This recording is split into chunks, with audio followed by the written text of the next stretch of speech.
Hello, my name is Alex. Welcome to the Beliefs Bazaar. This video, I wanted to talk a little bit about my personal history and why I follow or study beliefs so much. I'm not an academic. I'm not going to university or anything currently. I would like to, but I work and YouTube isn't my thing. I don't make any money on YouTube yet. I'd like to, because then that would take some pressure off of my personal business. But I digress. The reason I study beliefs is because I used to have a lot of really bad ones. And, earlier in my life, I was I'm 41 now, for context. And I spent all of my adult life from a late teenager up till the age of 32, heavily addicted to opiates most of the time. And the only breaks that I took from that are when I was either incarcerated or in treatment, which is essentially the same thing. That was kind of it. Occasionally there would be supply issues, and so I would just use other drugs instead. So it wasn't like I had any significant bouts of sobriety outside of incarceration during that time.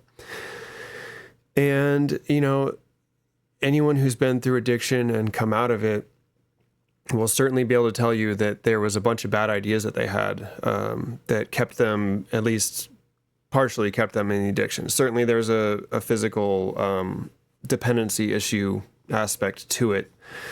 But a lot of people, are willing to go through that so that they're not using for the foreseeable future, or, for forever or all the time.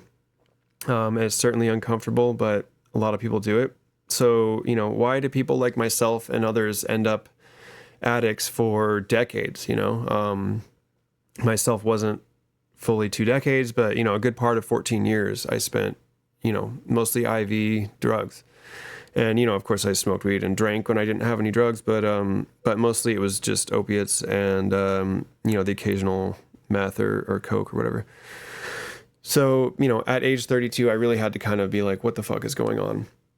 And why am I 32 and still unable to get my life in control, or even there was points in my life where I was selling drugs and, maybe had a decent job or what have you. So it wasn't really a super hindrance to my life, but it certainly wasn't any freedom because I had to make sure that I had supply. Anyway, the things that I realize and recognize in other people, especially,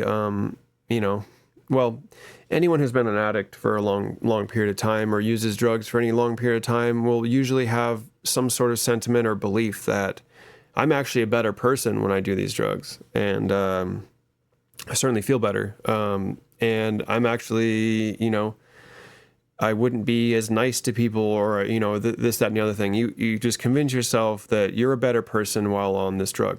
And in addition to that, I had the belief that, because I'd used heroin and I knew what that was like, once you've done that a certain amount of times or for for a certain period of time, that I truly believed that there was no way that I would experience joy without heroin anymore, because for the short amounts of times that I had stopped using it, that certainly was the case. And so, these very small examples were what I built an entire belief system on, that really kept me sick, because even when faced with consequences and jail and, having to go to rehab or, just involved with the legal system and ruining relationships, even through all that, I still was thinking that, yeah, okay, I'm having to deal with all these problems and that sucks, and because I got caught a couple times, and so maybe I should just learn to not get caught as well or as much,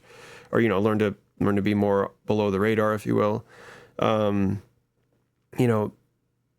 I was willing to deal with all of those things because I was like, well, I've kind of crossed this threshold where, even if I were to stop, I never would appreciate or enjoy anything ever again.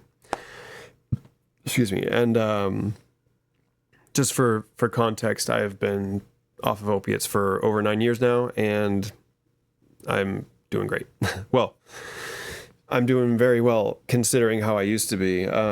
Doing great is you know, in the whole scheme of things, you know, there's some issues with the world that don't allow for me to feel like I'm doing great all around, because I'm still pretty bummed about some of the things that happen, or a lot of the things that happen. But in general, though, since I quit using, I've built my own business. I make glass art. Been doing that for 8 years. I'm married to the woman I was with when I got clean. We got clean together. That was part of the reason, because I was, among other things, looking at losing her, and the relationship that we'd had for, at the time, I think it was 4 or 5 years we'd been together at the time. So, I had a lot of motivations, a lot of reasons to want to quit. Plus, I was homeless at the time. I was in and out of either living in my car or on someone's couch or in homeless shelters. And that wasn't fun. And so, at the time, I was just like, you know what? I'm just going to stop using until I'm in a better position that using won't destroy my life, or that, I won't be like scrounging for cash and spending whatever small amounts of money I can get working odd jobs for people, if they would even allow me to work for them, because that was part of the problem. No one wants to hire a junkie who lives on the street. So it just I wasn't having a good enough time, even relative to my experience prior to that. It wasn't as good anymore. It was just too much negative, not enough positive. And so I was like, I'll just get clean long enough to get into a better position so that I could use again. And that, I did that. I got clean from opiates. And after some time, I started doing other things that I was more interested in, art and developing relationships with people that had meaning, instead of just, just these these friendships you develop because you're all in the same drug scene, right? That was kind of the only thing that united us all. And so when that was no longer a factor, those people just went away, because they kept doing the thing, and I wasn't part of that anymore. So that's also another hard thing to do, is realize that all of your friendships the foundation is this shared drug experience, or shared preferred drug or whatever. And that's really the only reason. Of course, within that group of people, there are certainly people that become better friends and are more respectful, or less, more trustworthy and what have you. But that's still, you can like people in those drug group, and obviously people do, they're friends and stuff. But once you stop using, you realize how much of those relationships were truly based upon just that. And that once you didn't have that in common, you have no interest in hanging out with these people. And for all the people that I used to use with, I hope that they've found similar journeys and been able to kind of, pull themselves out of that scene.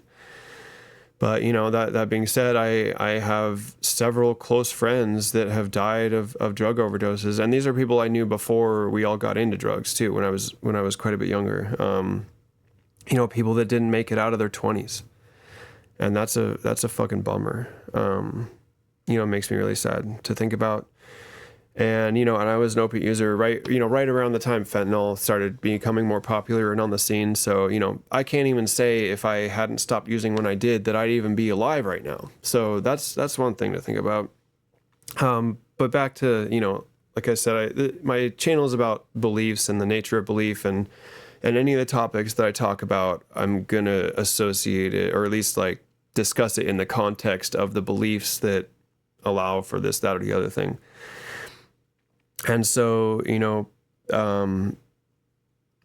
I might address in another video just how hard it is to come out of those kind of situations. But in this one, I'm just talking about specifically beliefs. So I like I said, I had these beliefs that I would never experience joy in the same way, or that I just wouldn't.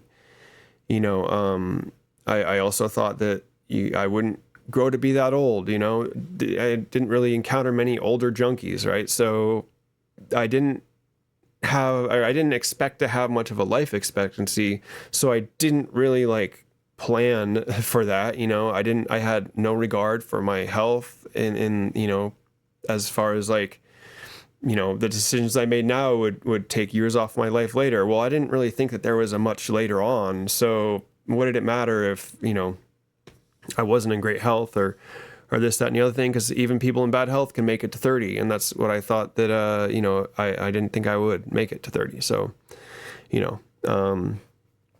that is actually, an even worse belief. If you just don't believe that you're going to live past a certain point, you kind of throw caution to the wind. It's like, why would I plan for my 40s if I'm not going to make it past 30 or even out of my 30s? Those are devastating beliefs to have, because you just do not do yourself any favors whatsoever. And so, yeah, so that kind of led me to the point. And again, like I said, I've been talking about this for 10 minutes already, but in the future, I'll talk specifically about, the addiction side of it and what it was like to be an opiate addict for that long, and what it's like to be homeless, and what it's like to try to improve your life while in that situation. It's exceedingly difficult. And I wouldn't have been able to do it if I didn't have support from people who, despite my best efforts to burn the bridges with everyone I knew, my mother was still willing to help me out. Even after I had screwed her over so many times, stolen jewelry from her, all these other things, she was willing to help me out a little bit. And that little bit was, I got into treatment because of the Medicaid expansion that covered it. I wasn't involved with the legal system at the time, so getting into treatment is actually very expensive. And if you don't have health insurance, then it's a exclusionary barrier to most people that are addicts and wanting to get clean. We just don't have the resources. So, I didn't really want to get into the advocacy for that, for healthcare and all that, which I definitely will address in another video. But anyway, the point I was trying to make, or get to anyways, was that as I was entering recovery, I was recognizing these beliefs that I had about addiction and how devastating those were to my ability to get into recovery, or even to just, to want to change my life, right? And when you are confronted with such a I guess, like mind-blowing, like realization or revelation, if you want to use that term, when you're confronted with such an intense revelation, you for me at least, I was like, well, what else am I wrong about, right? If I was so wrong about just these couple little things, and these weren't necessarily like heroin is the best thing ever, or, whatever. It was just that I had this belief that I wouldn't experience joy the same ever again, that I wouldn't live past a certain time, and that, I can't remember what the other one was. But anyways, once I was able to consider how wrong I was about those ideas, I really had to start addressing other things. And concurrently, I was also like I said, I was in a relationship with my now wife. And, part of, coming to this realization that I was so wrong about a thing, I just had to consider that I might be wrong about other stuff. And that kind of led me down a path to understand that I was pretty misogynistic, I was pretty racist, and just kind of generally a bigot. And those were beliefs that I didn't really realize I had, because it just seemed normal to me. And, and I realize now, and I talk about this in other videos, but bigotry is kind of an inroad for people who want to manipulate you into doing what they say, either politically or whatever. Your bigotry, your bad ideas, your prejudices are an inroad for other people to manipulate you and stuff, which, I didn't actually experience a whole lot, because I wasn't really on the internet much up until after I got clean, and especially I was younger. So, or, I was younger in like the 90s and 2000s. So, while there was internet, there certainly was, it wasn't in everybody's house, and not everyone had a smartphone yet.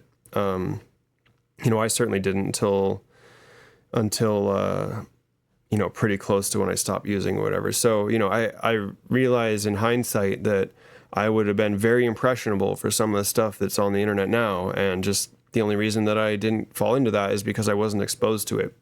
Because my bad ideas and bigotries would have aligned me with a lot of really destructive ideology.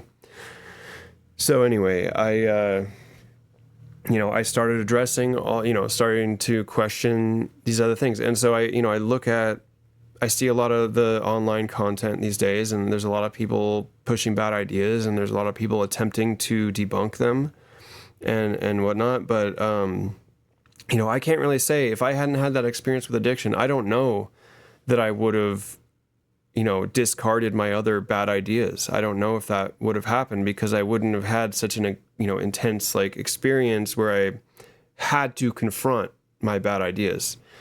Not really, there's not that many circumstances that really push people to that extreme, or that, to that kind of revelation, if you will. There's not a lot of things that get people there otherwise. Traumatic experiences, near-death experience. There's a whole lot of things that can evoke this response, but generally people aren't out there trying to know how wrong they are, And that's kind of where I want to end for this video. And I know I was talking about addiction and stuff, and I want to be open to people if they're having a hard time, or need some kind of guidance, or they're having addiction issues, or they're just getting clean, or whatever. I want to be available to everyone to kind of, in any way I can through this medium,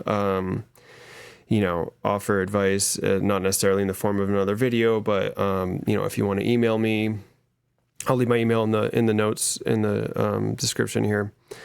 And, I guess, regarding addiction, I just want to say, whatever you think about it, about the reasons that you give yourself for not, stopping using whatever your drug of choice is, you're probably wrong about those reasons. You're probably wrong about the ideas you have about it making you a better person, or improving you, or any of those things. Those are just things that we tell ourselves to justify our actions after getting negative pushback.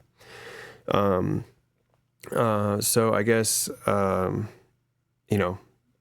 right, contact me if you need to about addiction, or if you're having, questioning your own beliefs about anything, I'm now in the mindset where I try to keep, keeping an open mind. What does that mean?